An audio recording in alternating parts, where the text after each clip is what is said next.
Time now. Okay, let me share my screen and we will get started with our opening prayers.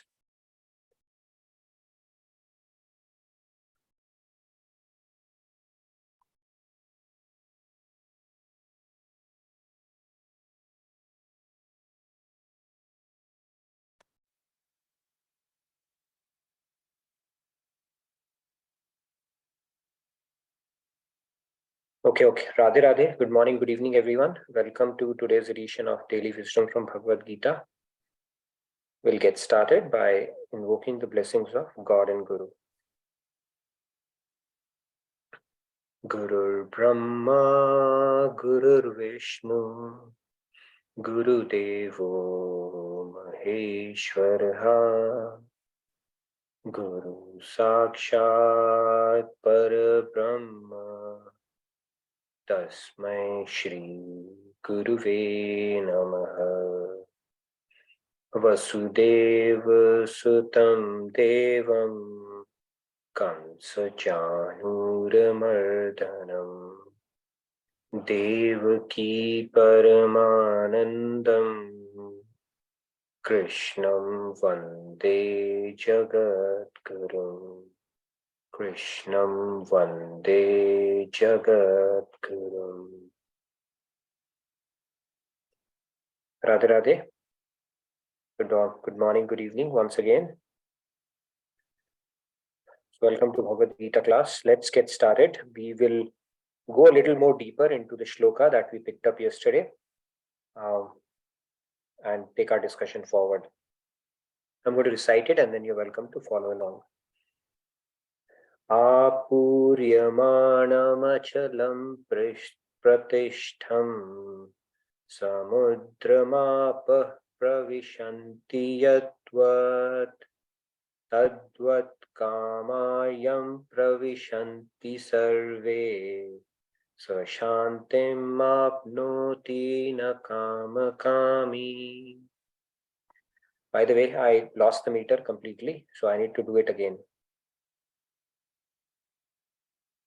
Apuryamanam achala pratishtham samudramapa pravishanti yadvat tadvat kamayam pravishanti sarve sashantim apnoti na kamakami.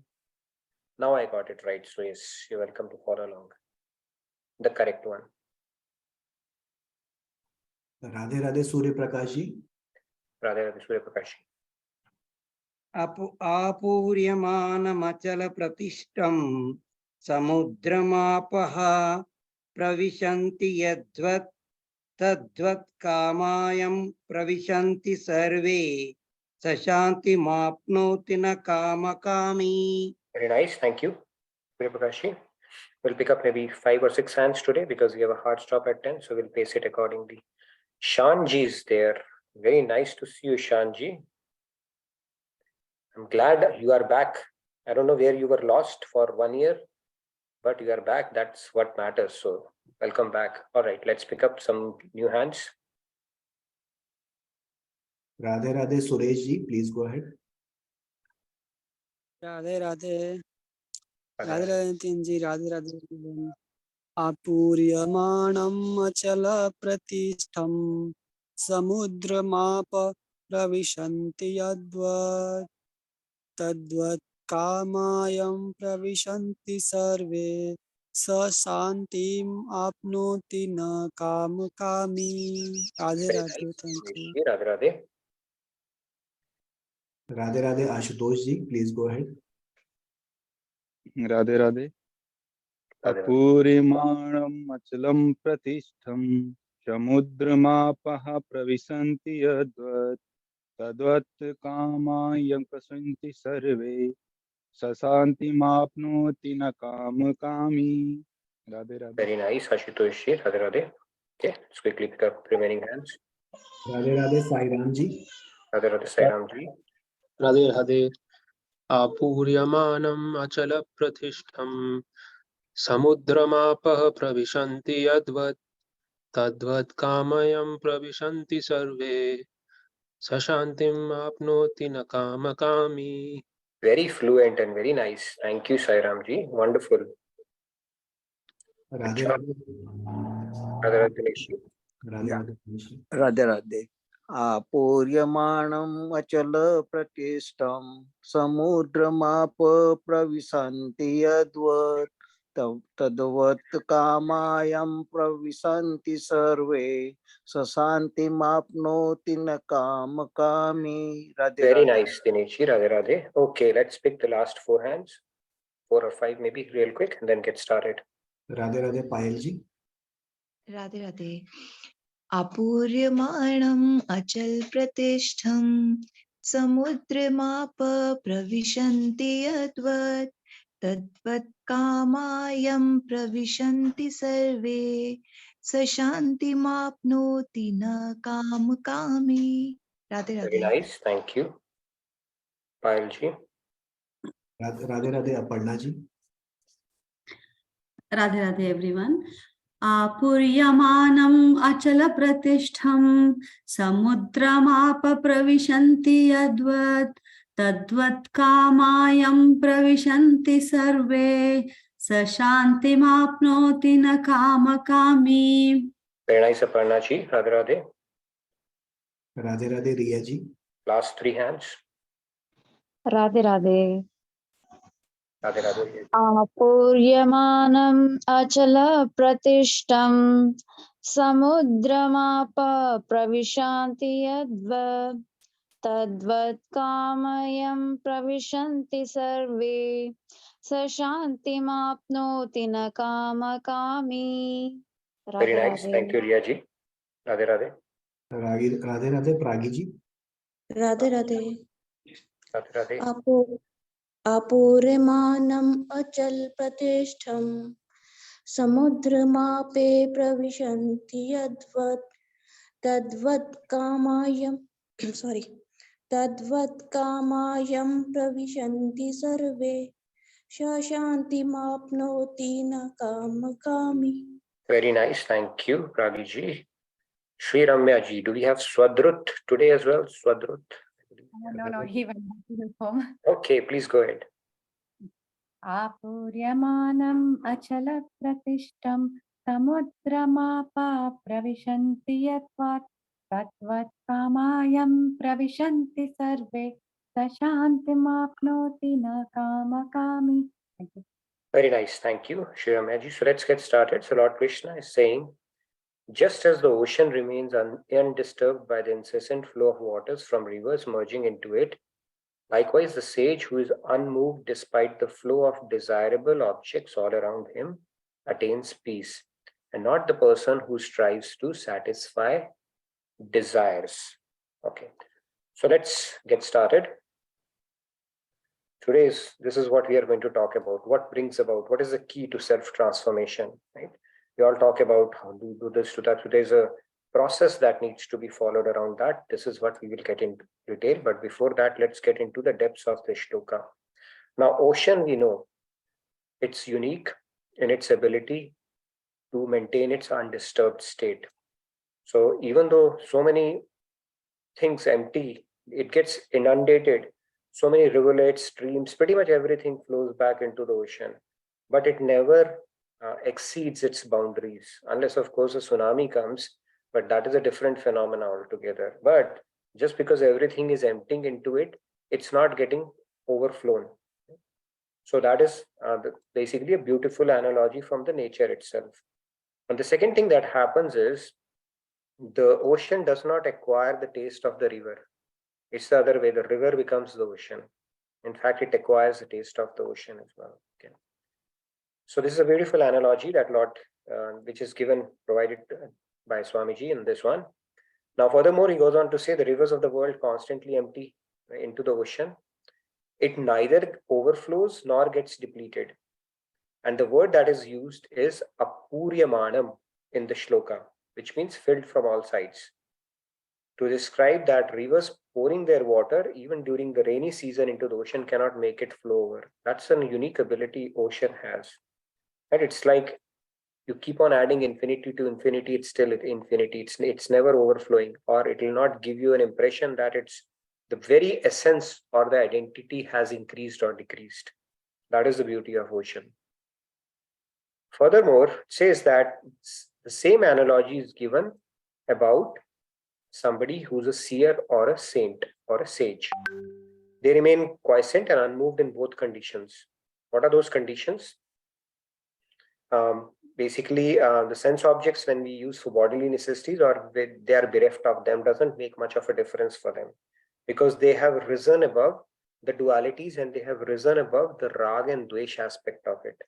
Rag and dvesh means I need this. Dvesh means I don't need this. I need to stay away from it.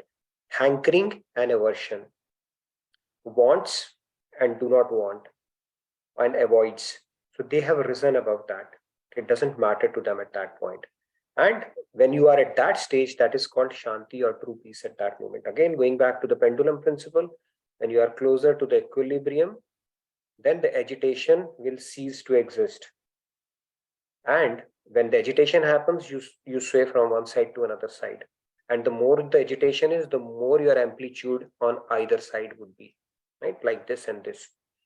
So what Lord Krishna is saying, that you need to learn to ride both, tolerate both, with an understanding that both of these emotions are fleeting in nature. It is just a temporary feeling that you are having, and we give undue importance to those feelings as if it is our absolute truth and as if it is going to persist forever.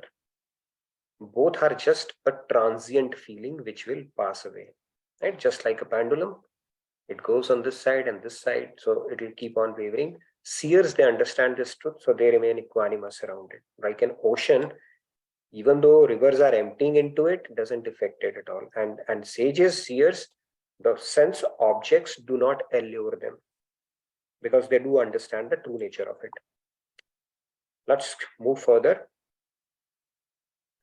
So it's like, I love this analogy. So you see here, we all have seen this phenomena, cooking phenomena. When a flour is put into the boiling oil, so if you're a Mexican, you will call it chalupa. If you are an Indian, you will call it puri. But when you put a flour in hot boiling oil, then it becomes a puri. There's a transformation that happens. Now what happens? When you put it in the oil, a lot of noise is made. Shh, like this happens right in the kitchen, you would have seen that. And when the puri is made, it's all shant. So oil makes noise and then it becomes shant. Now puri, you cannot convert it back into atta. Once puri is made, it's made. It's called paki hui. If I were to give an analogy in spiritual terms, it's called siddh. Once something siddh means, chawal siddh ho gaye means the rice is cooked. And siddh means if it is this much, and even our scriptural knowledge is called siddha knowledge. That means if this much of scriptural knowledge you have tasted and it is cooked, you can safely assume rest of it is cooked as well. You don't check grain by grain that this rice is cooked. You taste this much and you safely assume rest of it is cooked as well. So that is called siddh. Similarly, this puri is siddh. Now it cannot convert back into flour again. However, this oil also becomes shant. Once the puri is made, oil is shant. But then it makes noise again. When does it make noise? When you put another flour in it. Similarly, saints, they are internally quiet. All that they had to achieve, they have already achieved. But then they again make noise when they come in contact with material people to teach them, to bring them into the fold. So they do that. Once it is cooked, then again they become quiet. So this is the phenomena. The point here to be understood is, it is like puri, not a flour. Once cooked, always done deal at that point, okay? Oil will keep on making noise as and when it comes in contact with the material things, because it has to do that for the sake of the service that it is rendering, nothing more than that. Okay, so people who are at this stage, they attain perfect shanti or true peace. Okay, it's like an ocean or a cooked puri, you can remember. It's siddh and no longer going to become atta again. Okay. Now, aham purna is being used. So just like an ocean does not depend upon the river, pond or rain to make it full, Jnani also does not need these additional objects. They are already full with knowledge. Okay. They don't need anything else. They are already full like the ocean is. Okay. God is like complete in itself, and somebody who's a sage or a seer or a saint, they are also in Purna Sthiti, basically, in the sense that they have become godlike. There is absolutely no difference between God and a God realized saint. Minor exceptions are there where God keeps certain bookkeeping work and those kind of things to himself because he does not want to trouble the saint or a devotee by doing that administration work.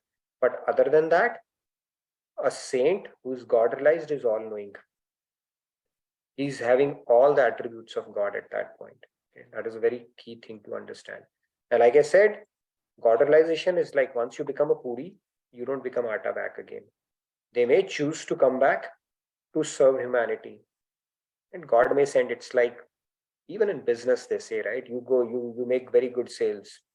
So why don't you keep going there? Because you get most of the people. Similarly, sages and saints, when they come here, and if people resonate with their message and take on this path, they are sent again and again by God because they are doing the job of God. Right? They have to come back for the sake of the welfare of humanity. Now, the peace formula, as you looked at it, right? This, if you look at it, the peace is equal to this equanimity that we are talking about. So again,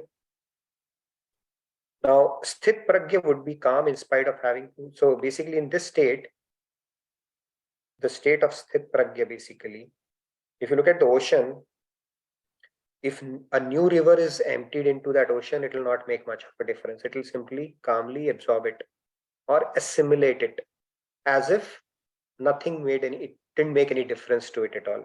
When have you even seen any ocean rising because a river emptied into it and drowning a boat? Doesn't happen that way. It just maintains its maryada or its limits or its boundaries. And similarly, any kind of sense objects you throw at a seer or a sage, that doesn't make any difference at all because it's not going to make him any full than what he already is. He's already become a puri, right? So what's the point? You know, he doesn't need anything more at that point, right? Because they are already in lasting peace, and that peace cannot be added or subtracted anymore. And it's not that they need to add something to make themselves complete at that point. One of the definitions of God is Atmarati, Atmakrida, and Atmaram. That means he's self-entertained. The second is that he's, you know, self-sufficient, basically. He doesn't need anything more to complete him. And Atmaram, he's in himself, he's complete. He doesn't need anything else from outside to make him complete or make him basically feel good or feel more bliss about, because he's already perfect bliss around that. And then one who has achieved that spontaneity while responding to his interaction with the world. Now that spontaneity includes, there is a spontaneity, right? There is something which is orchestrated, and then there is something which is spontaneous. Now the spontaneous response of such sages and saints is such that it is ever ethical, and it is always considering the well-being of the entire creation. That is the only thing that can come out of their mouth or through their actions. That is the state a saint reaches. See, when we do something, if we want to, we orchestrate things a lot of times because we are not sages as yet. And we are motivated by our self-interest more often than not, right? But for sages, they have absolutely nothing more to achieve at that stage. All they do, say, or act or perform is only for the welfare of others. But in order to reach that stage, we have to shun, we have to get closer to that state of sthit pragya or equanimity where we are rejecting the pleasures of sense objects and not falling to it. So that is the state that has been explained here. And beautiful analogy that is given is that of an ocean where no matter how many rivers come, it always maintains its boundaries, maryada, and it does not get overwhelmed with anything whatsoever. Okay. Now, so here is that, all the rivers falling into ocean. Maybe you can see some of the action happening here. Right? Rivers merging into ocean. So when it happens, does it make the ocean overflow?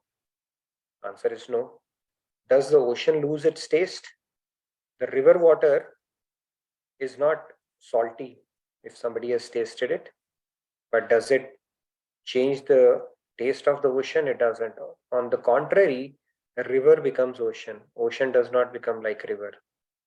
And who ends up losing its essence, river or the ocean? We all know a river ends up losing its essence, not the ocean.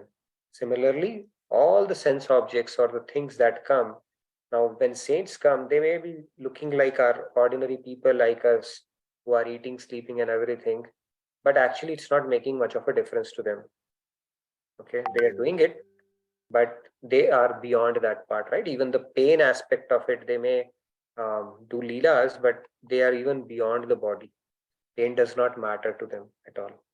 Okay, there are enough examples of saints I can quote here, but they are beyond pain also, body pain also, right? Like if you put them, there, examples of Maharaj, he had an appendix burst, and he continued to do lecture for 2 days. And when doctor looked at him, he said, "How can somebody survive appendix burst? It's just not humanly possible." And then the pain is intolerable. So he went there and for the operation, and the doctors basically gave him anesthesia, and he had his eyes open, right? And they freaked out. So they said, "How come we gave you anesthesia and it's a big operation? I mean, it's kind of an operation." And he said, "For how long the operation is going to continue?" He said, "About 5-6 hours." He said, "Okay, I'll close my eyes until then." The point is, they do leelas in the earth, but they are beyond. They become vide. That is a very natural consequence of becoming God realized. Although they are in this body, but they are beyond the body. Okay? And they are beyond all the sensory allurements that we fall into. That, okay, I'm going to have an extra scoop of ice cream and this and that. They are beyond all that. So taste and everything. They are not allured by sense objects once they become God realized. But till the time you have not become God realized, the sensory allurements are very strong. We know the story of sage Vishwamitra as well. If you're not God realized, you can fall down from greater heights also. That is how powerful they are. Now, let's move on. Now, a case in point for this is the dealing of let's see, these are the teenagers. You see that?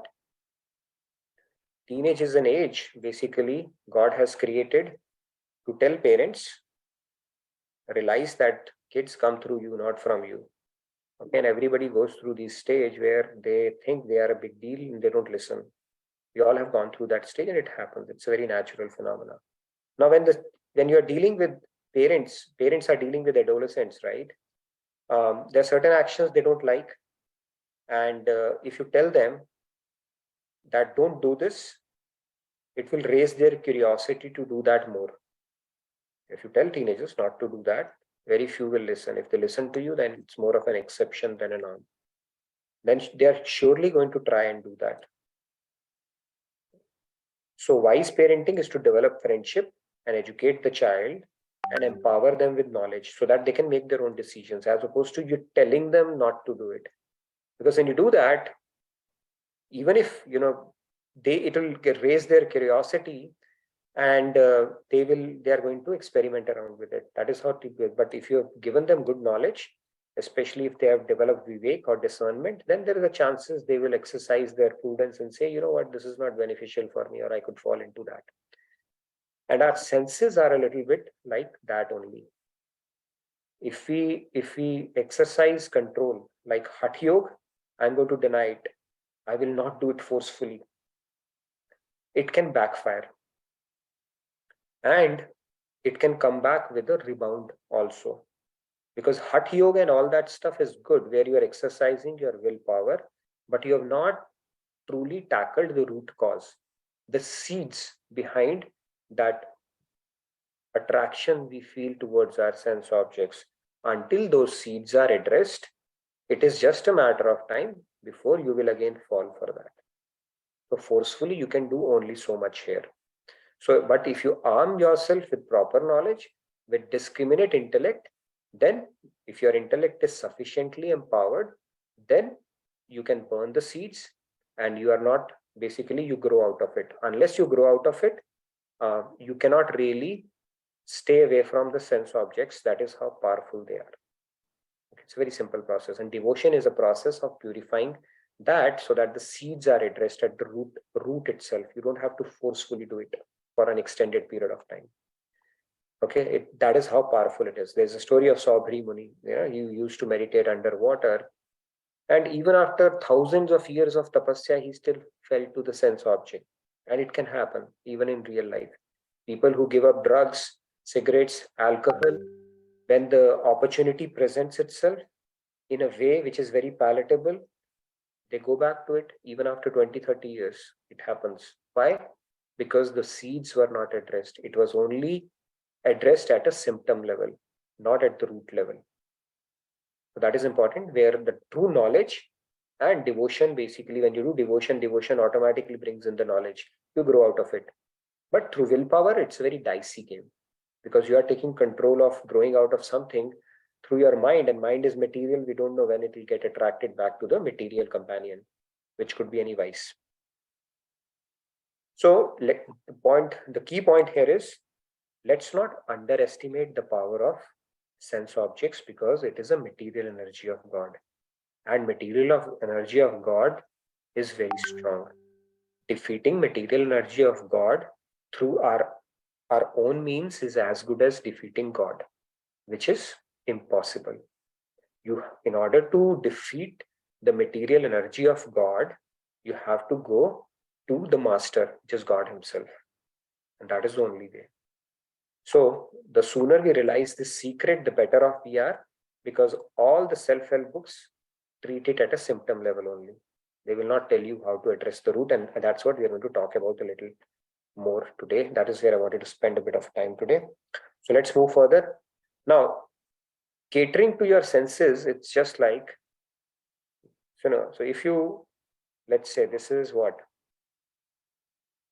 seems like at light at the dark of end of a dark tunnel, while it actually is. So you are going out of inside a dark tunnel, and then you see a light, right, which gives you a lot of hope. And then you realize it's basically that light is a train coming in the opposite direction. How would you feel? Interesting, right? You think it is a light at the end of a dark tunnel, and then you see a train coming in your direction. Okay, that is essentially what catering to our material or sensory desires is like. It is giving you a false illusion that, you know what, do it this time. Next time I'll be fine, or it is going to satiate you, but it is actually not. It is something that is poison for you and just going to hit you, just a matter of time. Although it's showing you a hallucinatory light, but there is actually truly no light. Which begs the question that we have been trying to discuss, and we are going to discuss in more detail today. Now, let's talk about Bhagavad Gita. Bhagavad Gita is known as Yoga Shastra and Brahma Vidya, both. And we put the, okay, where is that picture? I forgot that. Maybe I should have put that picture here as well. You put all the self-help books, they try to teach you a lot of stuff as well, right? Do this, do not do that. Then there are WhatsApp forwards that give you a lot of gyan. Don't take tension, don't do this, don't do that. And there is tons and tons of books that come out every year. Now, if you ask any life coach, or for that matter, all the courses that happen in corporates where people shell out $5,000, $10,000 per person to get those courses, and what is the success rate of that? Does anybody know that? How much % of change comes through those courses? There's a statistical backing for that. Yes, Sairamji? Radhe Radhe. I think we Radhe saw Radhe. this in one of the videos, Swamiji's videos. I don't remember which one. Either it's 0% or at most 1 to 2%. True. 0% or 1 to 2%. Okay. And the reason for that is, like I said, they are operating at a surface level only, trying to cover the symptoms only. So even the creation, the knowledge that is created falls into three categories. One is called Krit, second is called Smrit, and third is Vinigrit, I believe. Krit is something which humans write. It has been created by humans, which will be afflicted with those 4 defects we've spoken about. I'll not get into those details today. They will always have 4 defects because they are created by a human, and it will always be capped with their intellectual capacity. Second is Vinigrit, like Vedas. They are Shruti. They're not created. They just manifested when God manifested.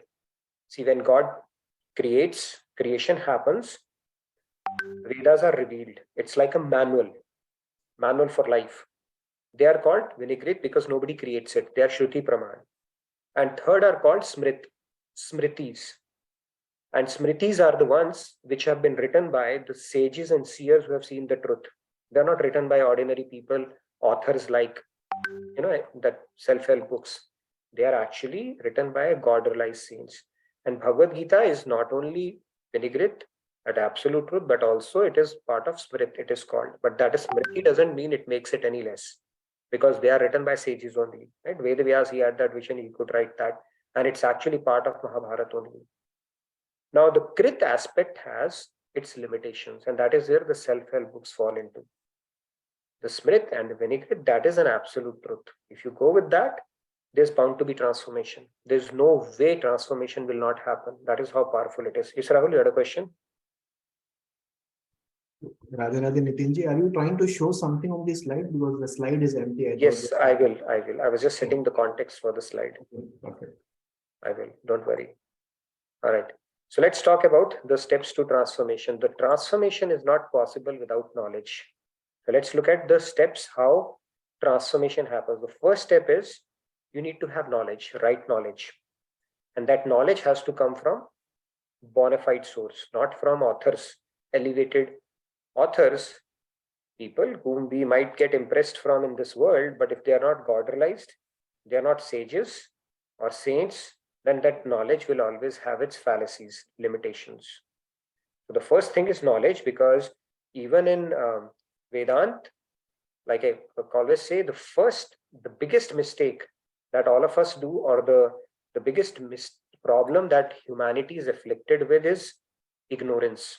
So Vedavyas said, Ajnanam evasya moola karanam. So ignorance, it all starts with ignorance, incorrect knowledge or erroneous knowledge, lack of knowledge or erroneous knowledge, or lack of will to even get knowledge, whatever. Again, it leads to ignorance. So the first thing is the knowledge. When you take knowledge, the next step comes. These are the steps basically for self-transformation. Second is conviction in the knowledge is not possible without focus. You need a focus part of it, right? The knowledge is fine, but unless you have thought about it deeply enough, then it will not become a conviction. That goes back to those 3-step process. You acquire knowledge, the Shravan, and then the Manan aspect of it, and the Nididhyasan, where your intellect gets convinced this is the right knowledge. So Shravan, if it is an X, Manan is 100X. Nididhyasan is 100 into 100X, 100 times more powerful. Now and that requires focus. Focus is very, very important, right? We have seen that physics experiments also, you put a concave lens, I believe, and you can actually burn a piece of paper because it's able to focus all the sun rays here. Otherwise, it will not even reach that temperature or a threshold to burn a piece of paper. So focus is very important. That is the second key in bringing about self-transformation. The third step is focus is not possible without clarity in thought. You need clarity in thought as well. Only if you are in clarity in thought, you have not having a multi-branched mind where you are thinking maybe this, maybe that, maybe a little bit of this, maybe a little bit of that. I should read this, I should hear that. If it is all over the place, you have not developed that part, the clarity in thought, then you will not be able to bring in the focus as well. And then the next one is called, and clarity in thought, how is it possible without discriminative intellect, which chooses right action and does the action with proper attitude. So these are the steps. And then the next one is the development of such discriminative intellect is not possible without associating with Shastras, scriptures, which I spoke about, the Smrit or the Vinigrit aspect of it, and Satsang. So this is the process for you to start bringing out a self-transformation.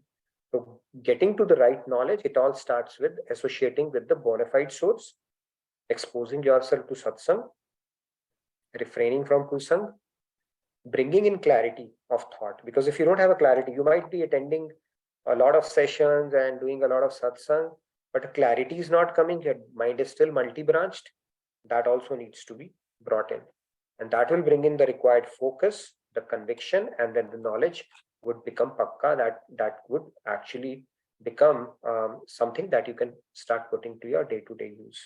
So these are the steps that actually lead to self-transformation if you fundamentally break it down to smaller steps around it.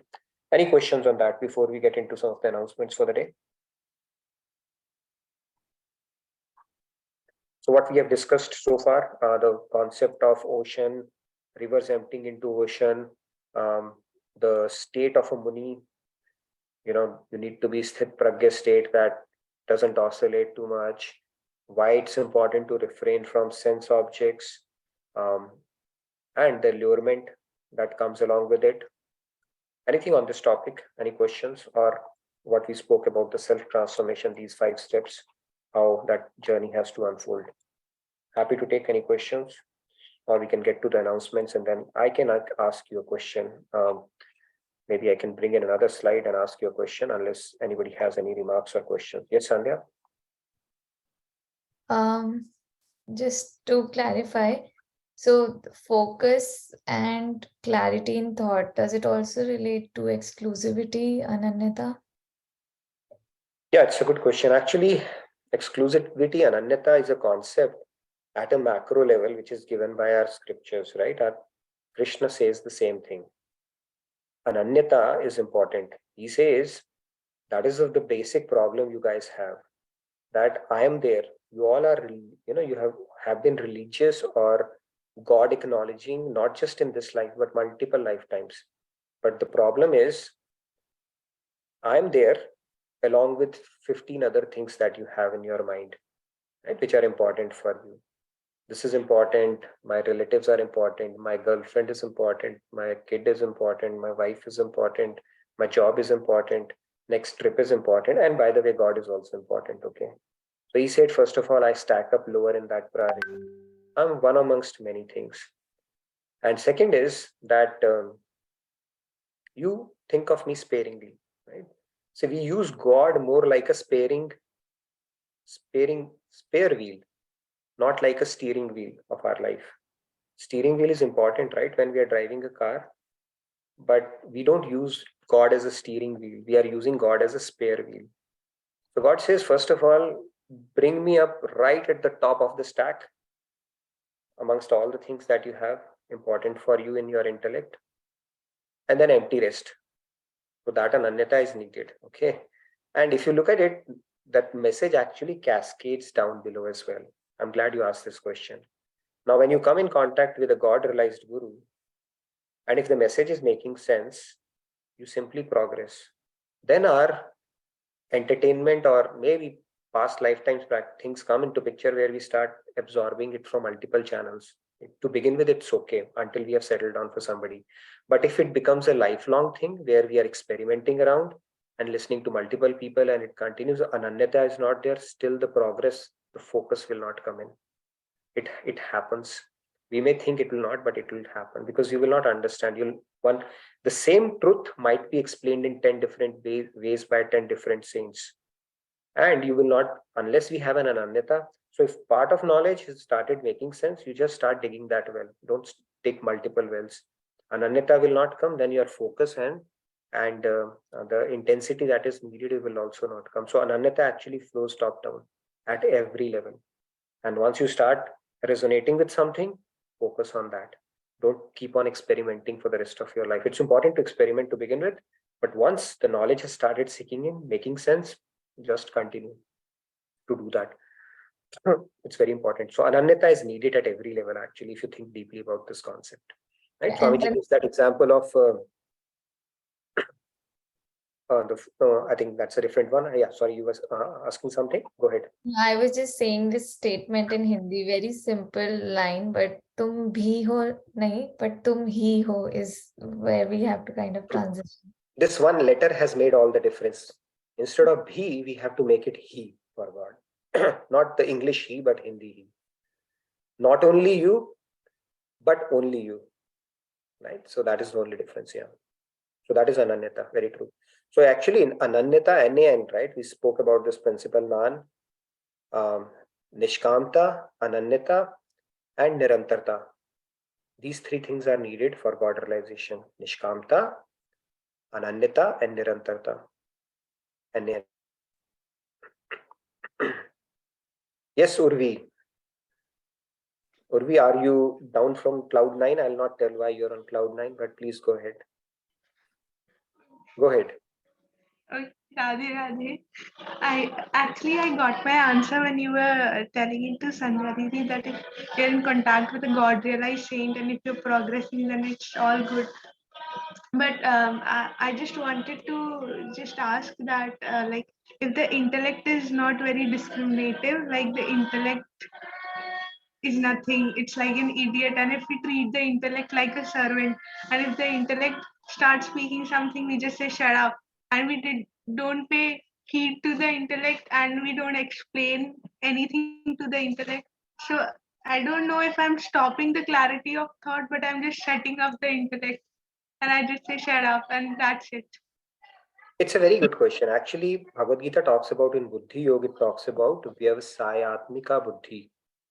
So whenever there is a conflict of, loggerheads, let's say your mind and intellect are at loggerheads with each other. Mind says do it, intellect says no. The knowledge that I have activated tells me it is not good. Mind says go for an extra scoop. Intellect says no. I have to, be on a calorie deficit because of what I'm trying to do.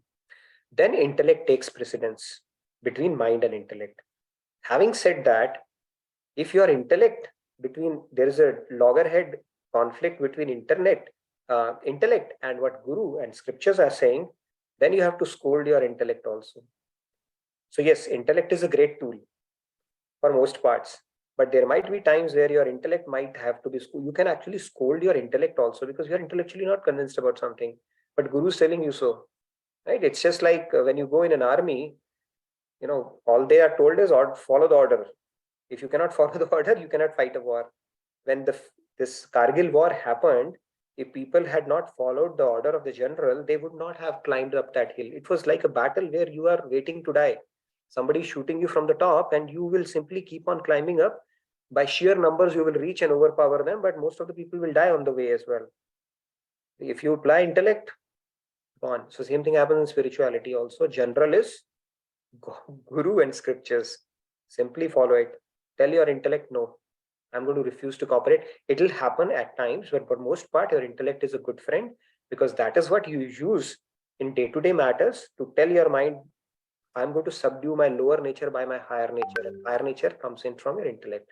But yes, there will be times where your intellect can also play mischief, then you cut it also because you can overpower your intellect also. Very good question. Very nice, Urvi. And she has learned the art of scolding her intellect. So maybe you can share it in one of the sessions how you do that. Good. All right. Anything else? One more question, Urvi.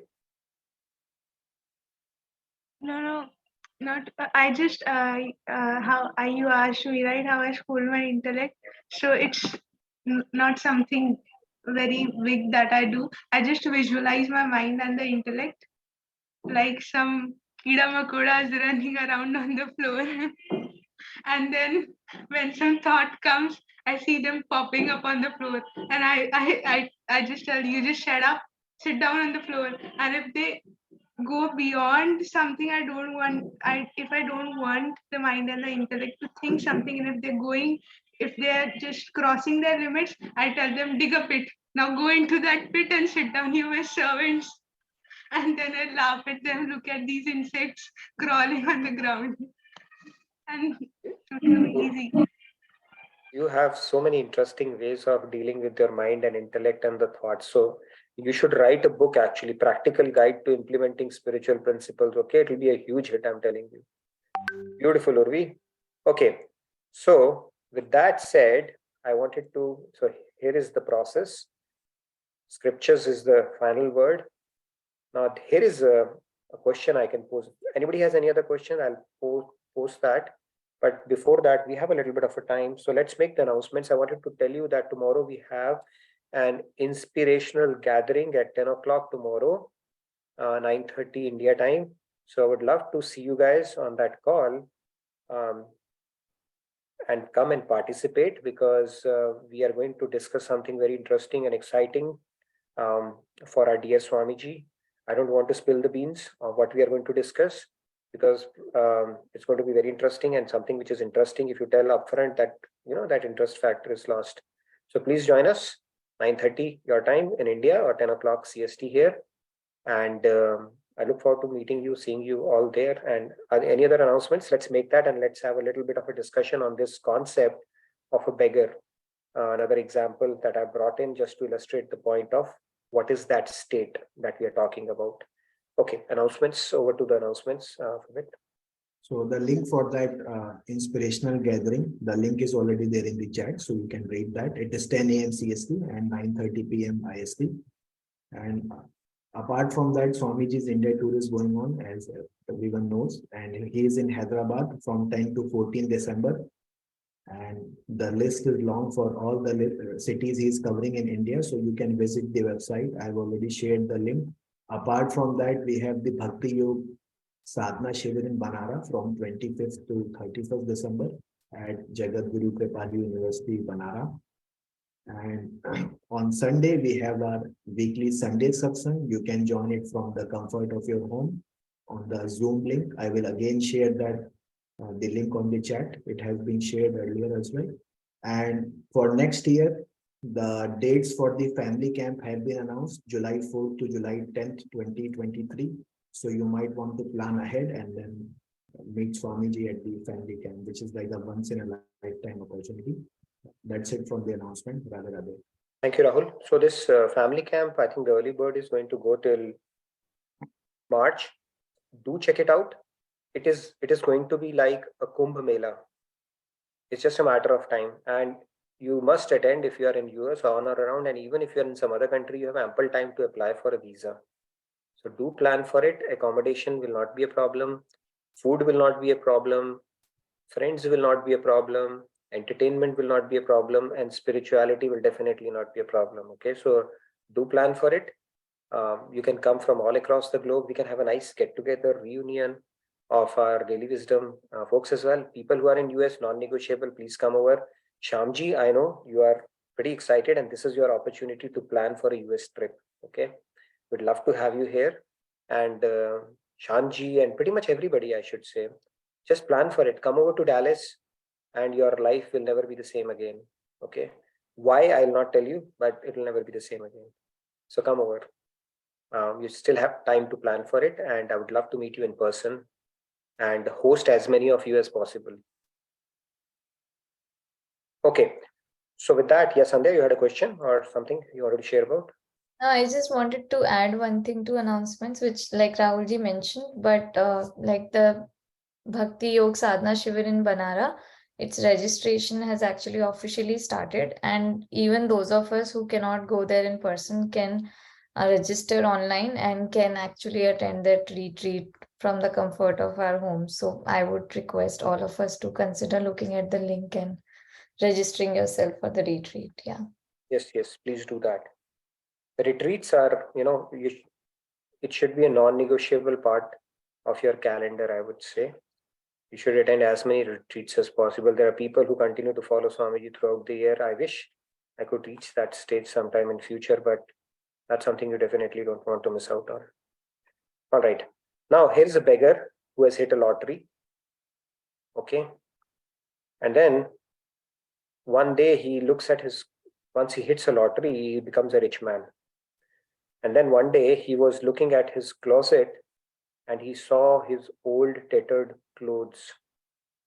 And it reminded him of those days where he used to stress over it, right? Whether I'll get enough money to get the next meal of my day or not. And all those things, those memories were brought back into his head. So he said, okay, I'm going to do the same. I'm just going to do the same and experience how I used to feel. So he wore his beggar clothes and went out to beg again.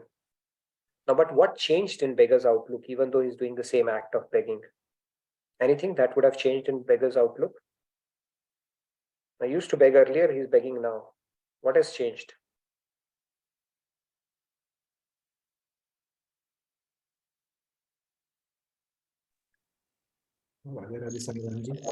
Yes, sir. I don't know the answer for sure, but maybe he's no longer attached to the result of begging because he already has so much money. I'm just guessing. True. No, that's a very good point, actually. He's become malamal, so he's bothered, he's going through the motions, right? Great point. And that is essentially the point I'm trying to drive the state. Yes, Nilesh. Yeah, I was saying the same thing. Now he's detached. He's not attached to, he does not have to worry about the food, how he's going to get it on a daily basis. True. Yes, Surya Prakashi. He's more excited and he's very happy comparatively earlier. Yeah, he's going to other beggars and popping in a coin for them as well, right? Probably, yeah, very true. Yeah. Yes, Shamji. Radhe Radhe. Yeah. Radhe Radhe. Can you hear me? Yes, we can hear you. Yeah. The beggar is free from all the mortgages now. He's free. No more mortgages. Not Krishna now, so I don't do anything else. So I'm there for fun sake. Just to fun sake, pass my time out there and see how the world behaves. That's it. Radhe Radhe. See the freedom he's enjoying in his mind now, right? Yes, Sandhya. Yeah, beggar is now acting from the position of strength. Earlier, he was acting from a position of weakness. True, very true. Yes, Jagrutji, how's the state of mind of this beggar before and after? So I just think, Nitinji, that he just enjoys begging so much that no matter he got money, he just wants to, because he feels, oh, I'm sitting at home now, I'm missing all the friends, all the outside, that whatever joy I was getting from begging. So I really don't care about the money. I just want to enjoy, keep on begging. Yeah, it's called A to B, right? Addicted to begging, A to B. All right. Yes, Rahul. Chandruji mentions that he probably has a golden bowl now. Yeah, true. So yeah, see, it's the same consciousness. Just understand the part. People who have realized God, right? They come back and do the same acts here. You may say Kabir Das ji, oh, how miserable he was, and so people they are must because they have got the best possible wealth at that point. They don't care actually. The problems of the world, they seem trivial to them. So that is the consciousness they have had, similar to this beggar, because he knows that that stress is no longer there because he has already become malamal. So God says that malamal I'll make you, but you start aligning to my principles, what I'm telling you. You are still following the trinkets and the broken glasses by going after the sensory pleasures. If you forgive, just let go of those, then I'm not kanjus makhi choose. What I'm going to give you in return when you start aligning to this principle is much higher than what you have ever experienced before. And when you reach that stage, it doesn't really matter at that point. World may seem, from an ordinary eye, it may seem miserable and so many problems, but this beggar doesn't care. He knows he has hit a jackpot. Okay, so he's least bothered about these things. So that is the mindset sages have, but people who reach the stage of equanimity have as well. Nothing bothers them at that point. Yes, Anita ji.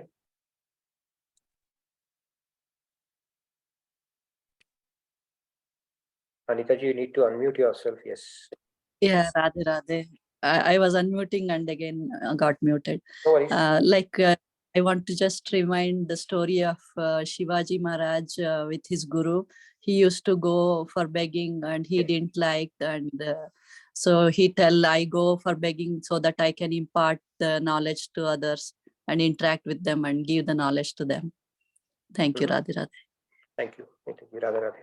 Very nice. So you can fill out the feedback tracker now.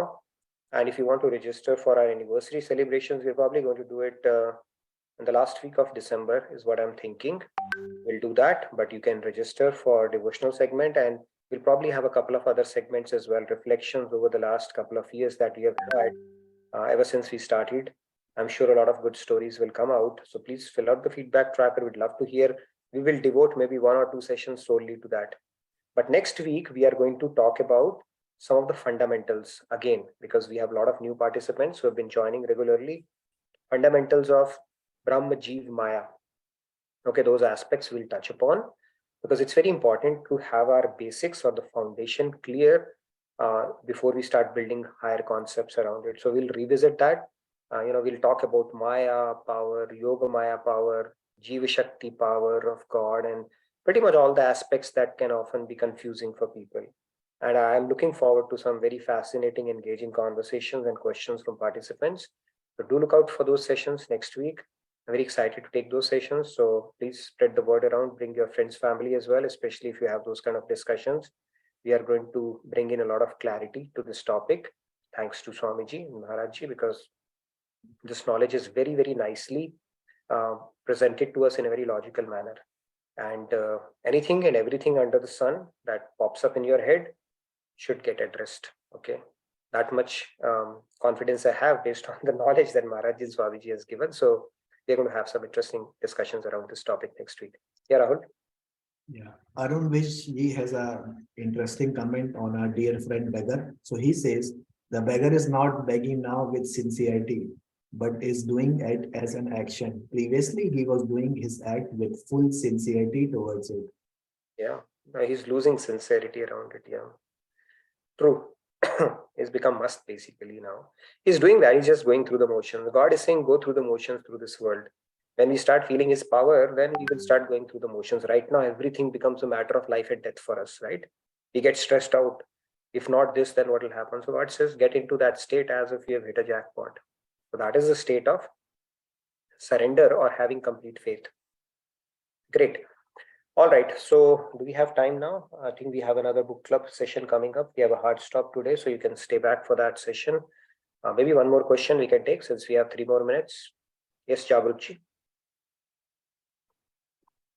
Niranjan, I had one question that just very briefly, maybe you have explained this in past, but so sometimes we don't have control over the situation or the people we are with or the environment and their ideals, eating habits, speaking habits, everything may be very contrasting. So in that situation, we may still want to be good. We all want to do good behavior with them because that is their belief. This is our belief. So just how to think about this and how to maintain very objective without having any feeling of guilt or getting into conflict. Yeah, I think once I asked Swamiji, what do you feel when you interact with so many people like us who are still hung up with the worldly things and the priorities, the kind of priorities we have? He gave a very beautiful reply. He said everybody is perfectly situated where they need to be. So we all learn our own lessons and then move forward, right? Same thing, somebody asked Buddha that, how did you become the way you are right now? And Buddha responded back, 50 lifetimes back, I was like you. So we are all in a progression journey and we simply have to accept at times, they have their own lessons to learn. Just by talking, somebody is not going to listen. If that was the case, just by listening to one lecture of Swamiji, we should have transformed completely. So that is a very unfair expectation. People will listen to us and understand. So we simply accept them. If we think that is within our power of influence to actually make a difference, yes, we could try to a limit, but beyond that point, everybody have to learn their lessons at their own pace. So it becomes a pointless exercise at that point. Let them learn it at their pace, but we can, if they solicit advice, we can always share it, whatever little we have learned, without stressing over it really. Okay, I think with that, we come to the conclusion of today's session. Please do fill out the feedback tracker. Always love to hear from you. And if you have any questions, feel free to write there. If you want to participate in the anniversary celebrations, want to, reflect on your journey or otherwise, we have a bhajan stuff coming up as well. Please do write there and we will make a note of that. So Radhe Radhe, thank you. Have a wonderful, blissful weekend and a great rest of your week. I look forward to seeing you next week with another engaging series. Over to you, Sunil Bhai and Ajay, for the next session. Then Radhe Radhe from my side. Thank you. Nitin Bhai, thank you. Thank you, everyone. Thank you for a wonderful session.